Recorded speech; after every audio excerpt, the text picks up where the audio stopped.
The quaint town of Hollow Creek was the kind of place where children played freely in the streets. Neighbors knew each other by name, sharing gossip over picket fences. Life for the Harpers was simple, content. But their tranquil existence would soon be shattered, their story taking a dark and inexplicable turn. On a crisp autumn evening, as the sun began its descent, the Harpers seemingly vanished, leaving behind an unnerving void.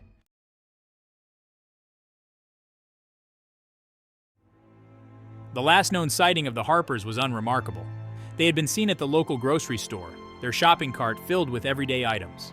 When the Harpers didn't show up for Sunday service, a wave of concern rippled through the community. A group of parishioners decided to check on the family, their concern growing with each unanswered knock on the door. Their worst fears were confirmed when they peered through a living room window and discovered a scene that sent chills down their spines. The house was eerily still. The television was on, casting flickering shadows across the room. A half-eaten meal sat on the table, plates still warm. The Harpers' belongings were still there, their lives seemingly frozen in time, but the family themselves were nowhere to be found.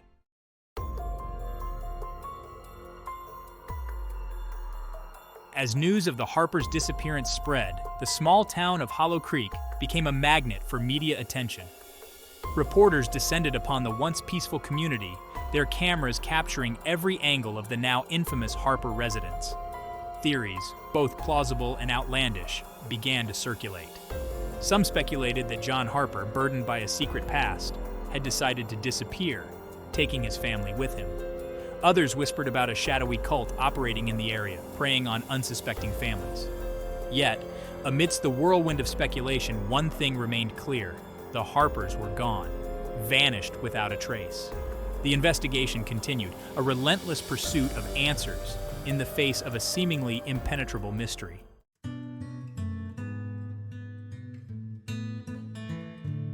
The last known sighting of the Harpers was on a Tuesday evening, a seemingly ordinary night in Hollow Creek. John Harper had finished up a long day at his carpentry workshop, the scent of sawdust still clinging to his clothes. Mary had returned from the elementary school, grading papers at the kitchen table while humming a tune. Emily and Ethan played in the living room, their laughter echoing through the house.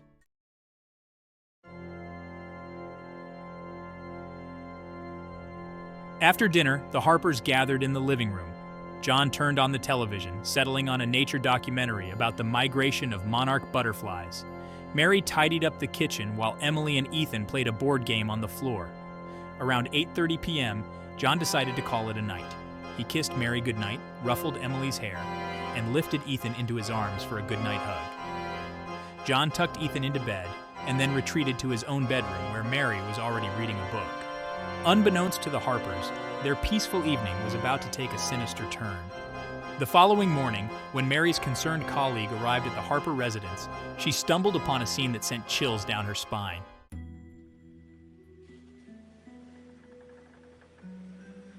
The front door was ajar, an unsettling detail that immediately set off alarm bells in her mind. As she cautiously stepped inside, her heart pounded in her chest, a sense of dread washing over her. The living room was in disarray, furniture overturned, lamps shattered on the floor. The television was still on, the flickering images casting eerie shadows across the room. She called out for the Harpers, her voice trembling, but only silence met her ears. Panic surged through her as she made her way through the house. Each room she entered revealing more chaos, more evidence of a struggle, but no sign of the family she had known for years. The kitchen was a scene of utter disarray. Dishes were scattered across the floor. Broken glass glinted menacingly under the harsh kitchen lights. The colleague's worst fears were confirmed when she reached the bedrooms.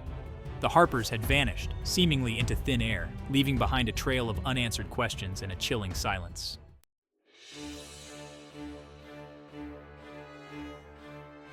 News of the Harpers' disappearance spread through Hollow Creek like wildfire.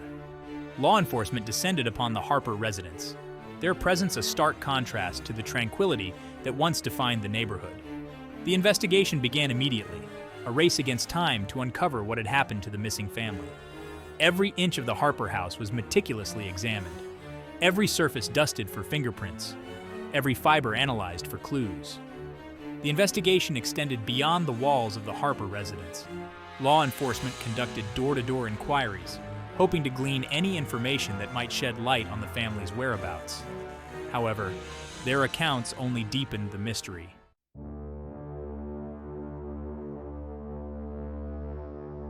Days turned into weeks, each passing hour marked by a growing sense of frustration and despair.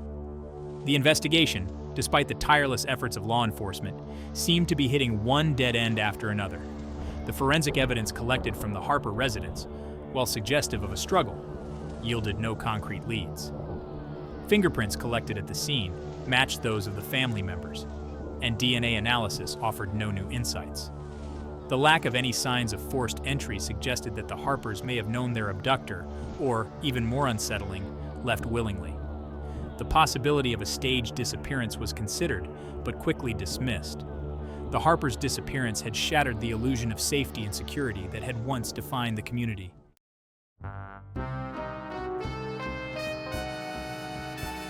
Just when the investigation seemed destined to go cold, a glimmer of hope emerged from an unexpected source. A local farmer, while tending to his fields on the outskirts of Hollow Creek, stumbled upon a peculiar object partially hidden in the undergrowth. It was a small leather-bound journal, its cover weathered and worn. Recognizing the name embossed on the cover, he immediately contacted the authorities.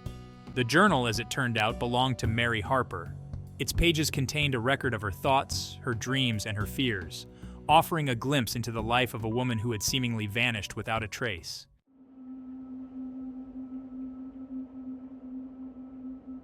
One entry in particular sent chills down the spines of the investigators. Dated just a few days before the family's disappearance, Mary wrote about a strange encounter on the edge of their property. She described a figure shrouded in shadow, standing at the edge of the woods, its eyes seemingly fixed on the house. The discovery of Mary's journal, far from providing the answers the investigators had hoped for, only deepened the mystery surrounding the Harpers' disappearance. The search for the Harpers continued, but the hope that had once burned brightly was now flickering.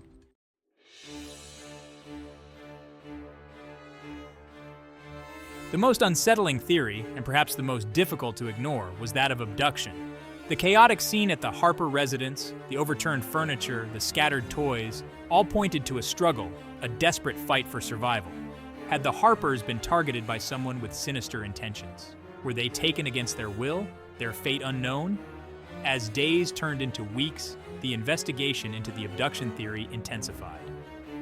Law enforcement meticulously interviewed known criminals in the area, their suspicions heightened by the lack of any other plausible explanation. But the investigation yielded no concrete leads, only a tangled web of dead ends and unanswered questions.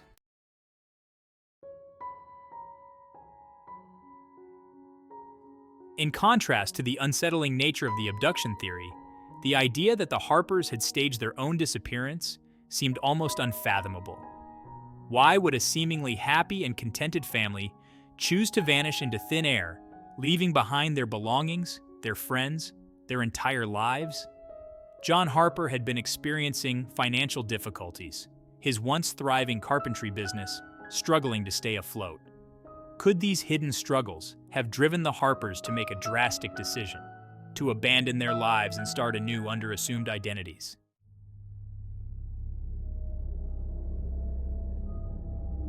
As the investigation into the disappearance of the Harper family continued to stall, whispers of more sinister, more inexplicable possibilities began to circulate through the once peaceful town of Hollow Creek.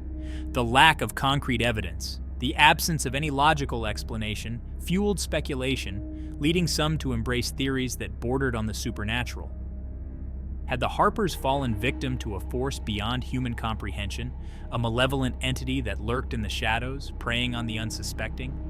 The thought, while unnerving, resonated with a certain segment of the community, their fears amplified by the very real sense of helplessness that had settled over Hollow Creek.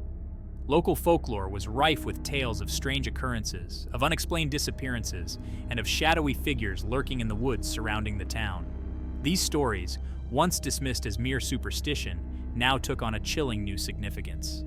Had the Harpers stumbled upon something ancient and evil, something that defied rational explanation? The rumors, fueled by fear and speculation, spread like wildfire through the community, casting a pall over the once peaceful town. The Harpers' disappearance, once a source of bewilderment, had become a haunting reminder of the unknown, a testament to the limits of human understanding.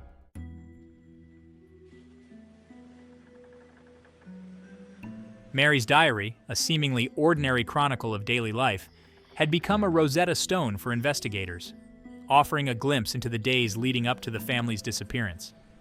As they delved deeper into its pages, a disturbing pattern began to emerge, a subtle shift in Mary's usually upbeat tone. Entries that were once filled with lighthearted anecdotes and reflections on family life took on a darker, more introspective quality. Mary began to write about feeling uneasy, of a sense of unease that had settled over the house. At first, the entries were vague, attributed to stress or fatigue. Mary wrote about sleepless nights, plagued by unsettling dreams she couldn't quite recall upon waking. She mentioned shadows moving at the edge of her vision and a persistent feeling of being watched, even when alone in the house. These unsettling sensations, initially dismissed as mere anxieties, began to grow more frequent, more intense. Mary's once firm handwriting became more hurried, more erratic, as if she were struggling to maintain her composure while committing her thoughts to paper. The investigators, their curiosity piqued, began to suspect that Mary's diary held more than just the ramblings of a troubled mind. Could these entries be the key to unraveling the mystery of the Harpers' disappearance?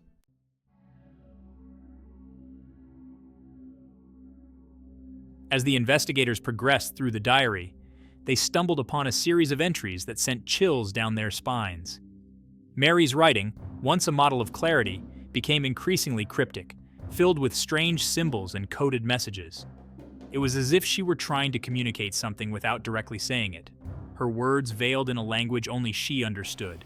The investigators, baffled by these cryptic entries, called upon experts in cryptography and linguistics to help decipher Mary's hidden messages. Could these coded words hold the key to the family's whereabouts? Or were they merely the product of a mind unraveling under immense pressure? The symbols, upon closer examination, proved to be a complex cipher, a secret code used to conceal information from prying eyes. The investigators, their hopes rekindled, worked tirelessly to break the code, determined to uncover the truth hidden within Mary's words. The coded messages, once deciphered, revealed a series of disturbing revelations. Mary wrote about strange occurrences in the house, of objects moving on their own, of whispers in the dead of night. She described feeling a malevolent presence, an unseen entity that watched their every move. The diary entries painted a chilling picture of a family terrorized by an unknown force, their once peaceful home transformed into a prison of fear. The most unsettling revelation came in the final entries of Mary's diary. She wrote of a shadowy figure, a man in a long coat and a wide-brimmed hat. His eyes, cold and calculating, watched their every move. Mary felt an overwhelming sense of dread. She believed they were being watched. The investigators realized the Harpers' disappearance was no ordinary case. They were dealing with something far more sinister. The diary's final entry ended abruptly mid-sentence. It was as if Mary had been interrupted while writing. The investigators were left with more questions than answers. Who was the stranger in the shadows? What did he want with the Harpers? And what had become of the family? The search for the Harpers continued, but hope was flickering. The case had taken a sinister turn, leading investigators down a path fraught with danger.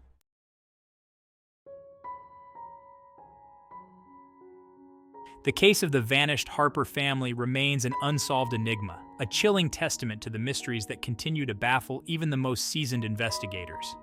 The once peaceful town of Hollow Creek, forever marked by the tragedy, clings to the hope of closure, of a resolution that may never come.